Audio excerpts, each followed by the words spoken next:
Hey everyone, it's me, Christine. Me being me on my journey to 50, being fit for 50. This week, I am talking about a moment to grieve.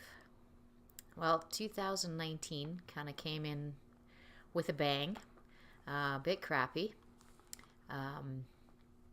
With my window in my car being broken and my work bag with my purse in it being stolen, and just kind of starting off a little rough. It was kind of funny though. I was telling one of the ladies that worked at the gym that I went to where this happened. I think it was the next day. I was telling her about it, and she was like, how can you be so calm? How could you be smiling? How I'd be so angry and livid telling this story. I'd be so upset. And I was like, I don't know. What are you going to do, right? Like, how are you going to react? You just deal with it. But, as you know, I did go home and cry. Cried from dealing with all the stress of what happened and having to replace everything, and hormones, things happening in my life, just a lot of things piling up. So I did. I went home and cried, and I grieved about it. I did need time to grieve, but I didn't stay there. I don't stay there. The old me would have still been reeling that movie in my head over and over and over again. Why did this happen? How did this happen? Who did this? And the old me would still be angry and grieving and upset. I would be letting my sorrow and my anger get the better of me. I'd be getting more and more toxic every day, which is not good for your health. When you replay these situations, which really was out of my control, it happened, and I'm learning to respond better, respond more healthy, to keep me healthy in situations like this. We can't always control what happens to us, but we definitely can control how we react to it.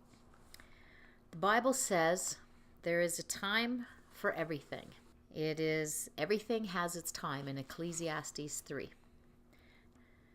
For every purpose under heaven, a time to be born, a time to die, a time to plant, and a time to pluck what is planted. A time to kill and a time to heal, a time to break down and a time to build up, a time to weep and a time to mourn, a time to dance, a time to cast away stones, a time to gather stones, a time to embrace and a time to refrain from embracing, a time to gain and a time to lose, a time to keep and a time to throw away, a time to tear and a time to sow, a time to keep silence and a time to speak, a time to love and a time to hate, a time of war and a time of peace. So everything, according to the Bible, there is a time for everything, a time for grieving, a time for being happy. There is a time to grieve, but don't let grief control you. Start speaking words of life. Like in Psalm 30, verse 5. Weeping may last through the night, but joy comes in the morning. So you may be having a tough time. I was having a tough time, but it's true. Joy came in the morning. I let the joy of the Lord be my strength.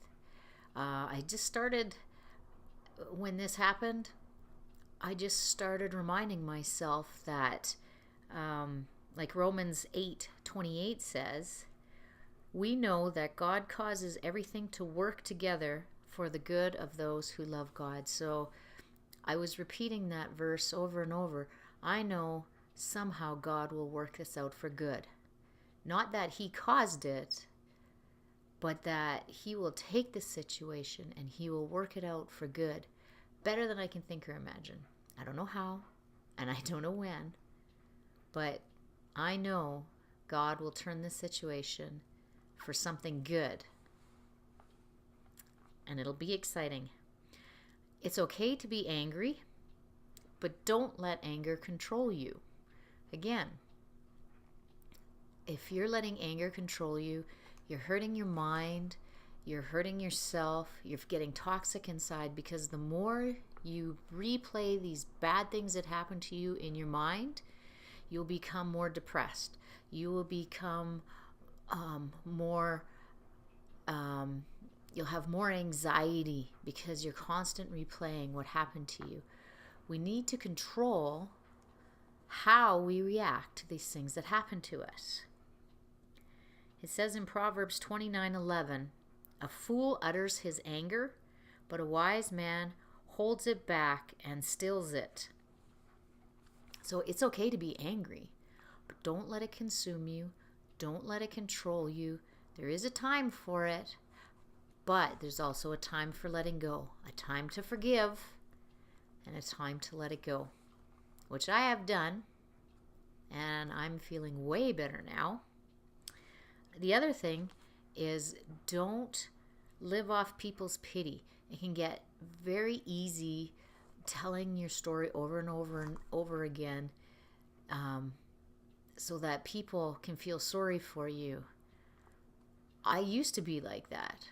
I used to tell people my sob stories over and over again because I wanted people to feel sorry for me. I wanted their pity. And it's addicting to do that, and it's not healthy to do that. You're not doing yourself any good. And that was the old me, and the new me has learned a lot. And it just feels better to let go and forgive. Change your mind, change your mouth, and you'll change your life. Remember that. And this is not a one-time thing. This is not, oh, I tried it and it didn't work. This is learning to make it in a habit of reacting to a situation and not letting the situation get the better of you. When something happens to you, remind yourself, something good is going to come out of this. I'm not going to let this situation take control of me and bring me down. 2019 may have started crappy, but I believe with all my heart it's going to be a year of breakthroughs, dreams that will be coming true, of good things happening bigger and better than I ever dreamt or imagined. This is going to be 2019 is a fresh start with a new heart and joy for the rest of this year. I believe for breakthroughs. I truly do. There's going to be lots of breakthroughs, lots of things happening bigger and better than I can ever expect it. And as Psalm 20 verse 4 says, may God grant you the desires of your heart and fulfill all your dreams. May this be an amazing year for you. So I'm Christine, and this is me being me on my journey to 50, being fit for 50.